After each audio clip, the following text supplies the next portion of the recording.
I was babysitting and I was in the park with this little kid. They were a baby and I was pushing them on the swing, and beside me was two little kids that were probably 7 and 8.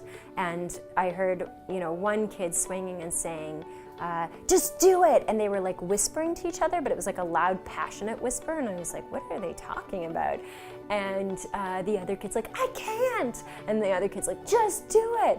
And then all of a sudden I heard, just fart. And then I was like, what? And then so they start explaining that one kid needed to fart, and then the other kid didn't want to fart because they said every time somebody farts in my class, everybody shames them and says, ew. So they said, I've trained my body to not fart now, and so I can't now. So it was really interesting. It made me reflect on the shaming that happens in schools, because almost always, I must say there's been a couple experiences in school, but almost always, if that happens in school, it's an accident. And then usually, this has been like, I tell the kids, this has been like since the dinosaur and cave times probably, but everybody says, ew, who did it? And they make a big deal and they cover their faces with the whole shirt or whatever.